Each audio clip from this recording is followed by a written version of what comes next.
NTV. Welcome back to Morning at NTV, the #1 breakfast show in the country, and many thanks for staying with us. My name is Romeo Busuku. We're getting into another contentious conversation largely centered around the election campaigns that have turned out to be so violent. Yes, we have two presidential candidates at this opportune moment that have called off their campaigns. One of them being Robert Kyagulanyi, the National Unity Platform presidential candidate. Also, Willie Mayambala, another independent presidential candidate, did call off his campaign trail. That is yesterday, and Bobby Wine, it was on Tuesday. So we also did see the Electoral Commission chairperson Simon Biabakama write to the IGP, that is Martins Okoth Ochola, last week on the issue of police brutality, especially after 54 people were killed on November 18th and 19th. Yes, but then yes, the Electoral Commission is yet to get a response from the Electoral Commission chairperson Simon Biabakama as it is. But then Patrick Amuriato-Boy has also advised Robert Kyagulanyi to continue with the struggle since he chose to begin the same struggle in the first place. He shouldn't just step out when things get a little bit tough. Amuriat contends that since he chose to be in the struggle, he should continue, even though there's a lot of brutality being meted on him and other NUP loyalists in that regard. We also saw running battles between police and Patrick Amuriato-Boy himself as he was making his way to Mbarara city. At some point, get this, at some point, Mr. Patrick Amuriato-Boy had to get off of his, vehicle and jump onto a border, and then he sped off into Mbarara city. It was a cat and mouse issue between him and the security apparatus for over 3 hours. So we have an election campaign that is official, but then presidential candidates that are mandated to talk to the electorates are not being allowed. They're being stopped by the police. Yesterday, when Robert Kyagulanyi met the Electoral Commission chairperson and other officials from the Electoral Commission, he did ask them to rein in on the army so that it can be removed from this electoral process. But then Simon Biabakama responded and said that he did not have the mandate to order the army to get out of the election and it's all a process, but didn't mention that he had written to the IGP and was yet to get a response in that same vein.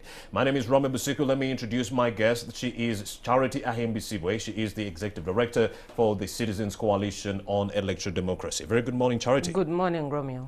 Yesterday when I called on you were hesitant to come onto the show. I noticed there was some hesitancy. People are starting to get scared to talk about politics. Could that spell the mood of the political environment in Uganda? I was hesitant, and it's a good place to start because we've been mourning. Indeed. It has been a sad time. We have said these things over and over. We've said it's a human rights-based approach. Restrain yourselves. People have been framing whoever they choose to frame when you speak out. So it has become a tense political situation. But we didn't need to get here, Romeo. Indeed. I passed by a family yesterday, and they were crying for a young boy who had been caught in the bullets. I see. In the previous cycle, there is a doctor who lost a son who was 15 years. Indeed. So for the past, from the past attack that has happened in Mukono, it was a period of pain, massive pain, because you sit down and ask yourself, how did we end up having to shed so much blood? I see. And I also did notice the government is trying to rein in on NGOs that are doing poll work like you're doing at SEDU. What does that mean for the other NGOs and people who are offering oversight for this election? I actually hope that, and hope beyond hope, that government could see for themselves that restraining civic or political actors is dangerous for a country, because in terms of a democracy, it is good to allow people to audit the process. An efficient and effective government is only run when you allow for accountability and transparency. I see. Okay, let's quickly unpack what transpired yesterday. In respect or in light of the violence that has taken center stage during this presidential campaign period, we saw Robert Kyagulanyi run to the Electoral Commission, people whom he said were not in charge of the election. He ran to them asking them to rein in on the army, get out of the election, and also the police. Please check your heavy-handedness. But then do you think that meeting bore any fruit? You see, Romeo, we cannot say dialogue does not bear fruit. Actually, what we have been pushing for as the Citizens Coalition has been dialogue, refrain. We called on the police to dialogue with these candidates and refrain from causing harm, especially to the citizens. Because for us as the Citizens Coalition, the first interest is the Ugandan. I see.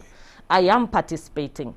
But if I am participating, how do I participate safely? I attend the rallies and come out safely.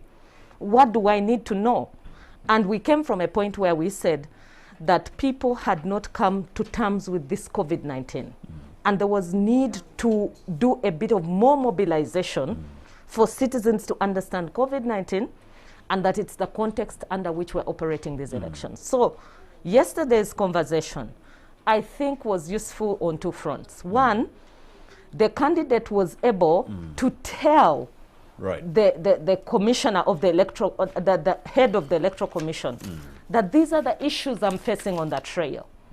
And my people are having these challenges. All right, I'm afraid I'm going to have to stop you in your tracks, Charity Himbisiwe. We do have some breaking news. Let's now go straight to Mr. Jackson Onyango, who is following the campaign trail of the FDC barefoot presidential candidate in Mbarara. A very good morning, my brother. What's the latest from where you are?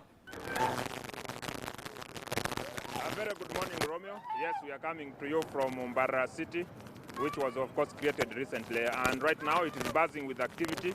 People are going about their business. Of course, as you can see from the road, border, motorcyclists, and even vehicles, people are doing their business. Today, it is a very calm and peaceful day, unlike yesterday in the evening, where the presidential candidate, that is the FDC presidential candidate, Patrick Oboy Amriat, was campaigning in this area, and they had procession in town.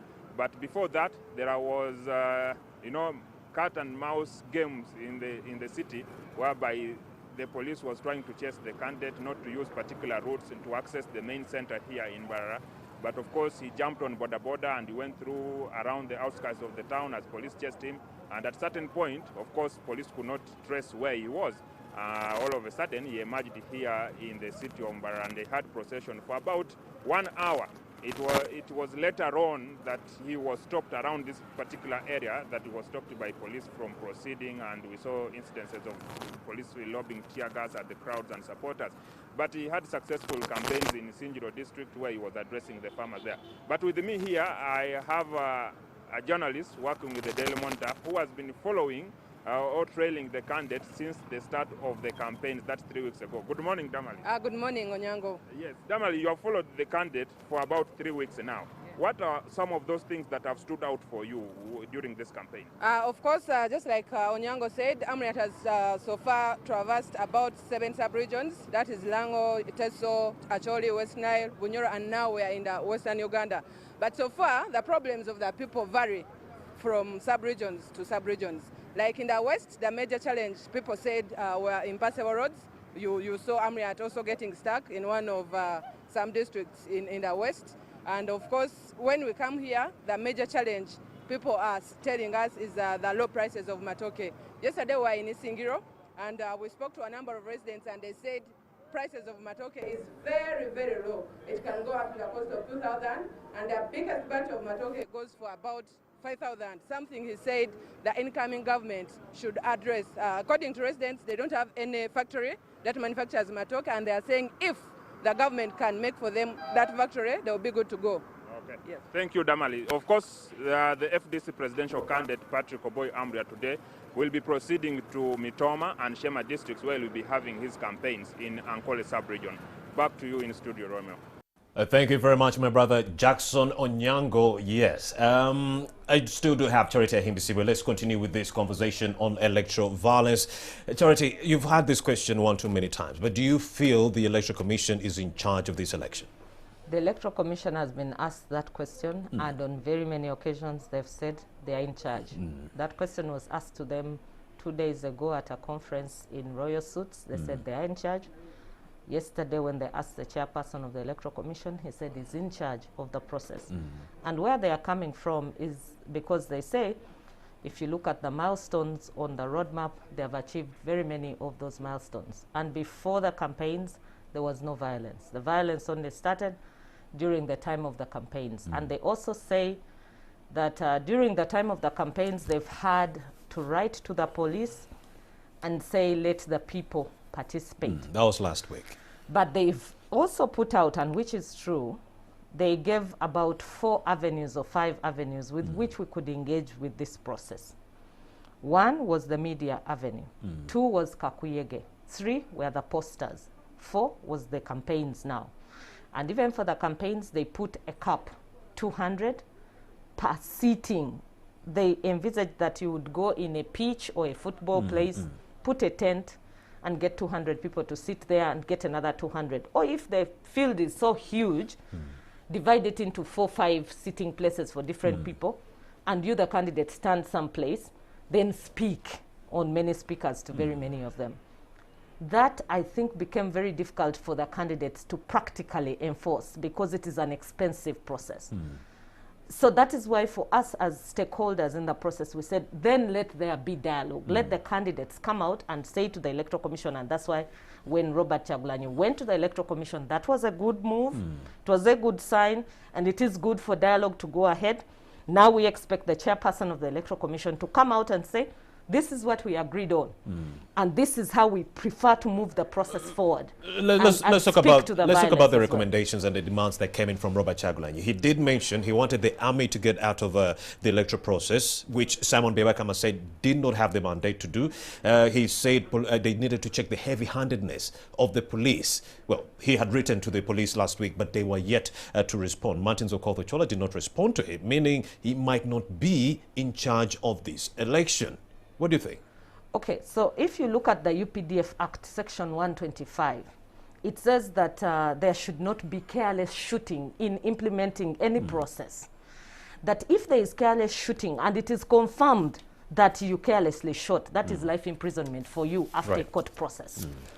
221 of the Constitution talks about conducting these operations within a human rights enforcement process. So when Robert Kyagulanyi talks about restrain the police from being violent, he's right, because the law talks about people of good character, exemplary character. From the things we see coming through, is that exemplary character, Romeo? Can we distinguish these men in uniform as being exemplary in the things they have done?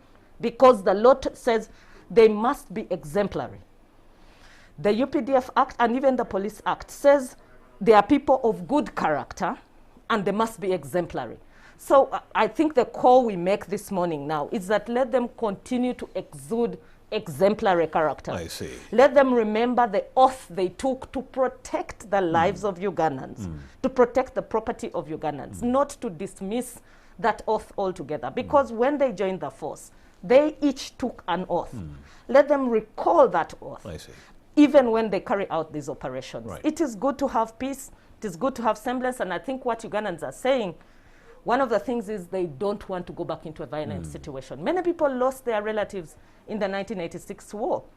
And they remember those things like yesterday. They don't want to go back They to don't that want to regression. go back into that. So because many Ugandans agree we want peace, then let us also see the forces that are in charge of promoting that peace actually promote the peace. If somebody is flaunting the rules, I heard the president himself saying, don't touch the local people and kill them. Take Kyagulanyi away. If he is the problem, get him to a place. Just like what used to happen to Kizza Besigye. Yeah, take him away, but not the ordinary person. Because now what we are seeing is casualties increasing on the side of the citizen. Well, Kyagulanyi being scared about the whole machinations of the police and the army, he did pull off his presidential campaign trail. He said, I cannot continue. Maybe Electoral Commission shall listen to me when I'm dead already. But then he called off his campaign trail. That was Tuesday. Wednesday, we saw Willie Mayambala, another presidential candidate, an independent, call off his presidential campaign trail in solidarity with Robert Kyagulanyi and what has been happening. He also asked the Electoral Commission to change his security detail. But then Patrick Amureto Boy, we saw the running battles yesterday as he was making his way to Mbarara City. He's paid off on a border at some point. But when we did reach out to him and ask, he did say that opposition should embrace what is happening. He did say that what is happening, police meting out brutality on the opposition, they are actually publicizing or campaigning for the opposition loyalists. Do you think this is positive for the opposition as we move forward? You see, a politician is a very interesting person. For him to say that the police is campaigning for them, I think is sad, because people are dying actually. That's what that is. So you cannot celebrate the death of Ugandans. What I would have expected him to say maybe was that it's not any different from what we expected or what we knew would happen. So we must have come up with mechanisms earlier to deal with it, which we didn't deal with it. So now we must find a way of adjusting to the environment. Maybe that would have made a bit of more sense than saying that now we should just continue and see more and more die tomorrow, the other day. I mean, that also paints you as a candidate as inhumane. Actually, even on Monday, I had said that, you know, if I were a candidate and I have seen so many people killed at my whatever, I would also suspend my campaigns for some time and ask the Electoral Commission to help, to intervene, that Ugandans don't do what? Don't die. And so I hope that now the assurance we begin to get from the men of example, the exemplary men in uniform, will be that they commit to actually protect the ordinary Ugandan. Maria's argument was that if the Electoral Commission is not doing anything or it's not in charge of the electoral process, why are you running to the same people? For him, he was saying if you run to the Electoral Commission, you're running back to President Museveni because he's in charge of this whole election. Do you feel like the incumbent, the presidential candidate, Yoweri Kaguta Museveni Habura, is in charge of this election and not the Electoral Commission? Romeo, the president is not going to announce the elections of Ugandans. He's not going to announce the final result. He is also a candidate in the election. The Electoral Commission is going to announce that result. And the Electoral Commission, according to our laws, if we talk about law and constitutionalism, then Amuriat is completely out of the law and is completely quoting things bizarre. He should know whether he likes it or he doesn't. He's in the control of the Electoral Commission. So if we say we want to promote the rule of law, then let's stick to what does the law say. Who administers and who manages the electoral process? Whether you say they are in charge or not in charge, that is what the law says. Charity, given the heightened political environment, do you believe so many Ugandans might stay away from the polls on January 14th because they are scared for their lives? Yes, the tension is extremely high. The tension is extremely high, and there's a lot of fear right now from the public. But because we want to do what we call voter mobilization campaigns and sensitization, which is civic education, voter education, we are going to go out to tell people, please go and vote. We are not going to give up because it is their right in Article 59. But we shall call them to peace as they go to vote, exercise that one right, because the election has been organized. It happens every 5 years. So it is happening now. Please show up and vote. All right. Wear your mask. Keep socially distanced. Know that there is COVID-19. Right. We are going to do that campaign. Charity Ahimbi, she is the Executive Director for the Citizens Coalition on Electoral Democracy. And we are also getting news about defacement of posters that has become rife. Candidates' posters are being torn left, right and center. Ivan Walonyolo, our reporter within the Entebbe jurisdiction, has this story for us. A very good morning, sir. Defacement of posters within the Entebbe jurisdiction, and also remember during the scuffles that ensued on November 18th and 19th, we saw the defacement of other NRM posters. Very huge banners with President Yoweri Museveni Habura being pulled down. Now, within the Entebbe jurisdiction, those were mainly opposition posters that were being pulled down, and we continue to denounce that practice. Charity Ahimbi, what do you make of all this? One, that is illegal in both the Presidential Elections Act and the Parliamentary Elections Act. Nobody should touch another's posters, whether opposition or government or NRM or FDC or whatever. Everybody who has put up their posters should stay there, because notice we are in a contactless election, and so these people are putting out their messages through the posters. Secondly, I also think that the other thing that we need to focus on, Romeo, and sorry to distract, that we must pay attention to it. The judges said in their Supreme Court ruling of 2016 that results should be digitalized from the polling stations to the national polling, to the national tally center. Now, we want to know from the Electoral Commission, and I think this is a conversation that should go forward in helping to bolster the trust you asked about. Should people still go to this election? We want to know, how are these results going to be transmitted? Is there a digital system? How will we know that for a fact, this is what a person got from this polling station, and that is what is being displayed? Well, of course, those recommendations that came out of the Amama Mbabazi petition have not been affected at all. Some have, but many of them have not been affected. So Let's talk about the issue of the persons with disabilities. In respect to International Day of Persons Living with Disabilities, let's talk about how bad the situation is for them. I mean, we are talking about able-bodied people not being able to go to the polling stations on January 14th simply because of the heightened political environment. So what does the plight of PWDs look like? How bad is the situation? The situation of the PWDs, if we looked right from village level to parish level, most of them did not even get the information that these elections were taking place, the special interest group elections. Even those who wanted to participate, you found that the ones who have physical disability had an advantage over the blind ones and the dumb ones. But the election was supposed to ensure that whether you're blind, you're dumb, or you have a pigment issue, the albinos, or you are physically disabled, you all have equal access to the process. We didn't see that happen through the special interest group elections, and we see that as we head for the final election of electing their MP, they don't have a lot of information on what is happening around that election. Not only them, even the able-bodied people are not getting the information, because if your favorite presidential candidate is being stopped from addressing you at a public rally, how are you going to be knowing their manifesto, what they are all about, coming to this national election? Do you think all these blockades we've been seeing have done a disservice to the voter, not even the presidential candidate, but to the voter who is looking for information on their favorite presidential candidate? Yes, it's been a very difficult time for the voters. And you see, the franchise of the voter were never threatened. Even the Presidential Elections Act, it is said in Article 26, Section 26C, that if you threaten the voter and they cannot access information, you commit a crime.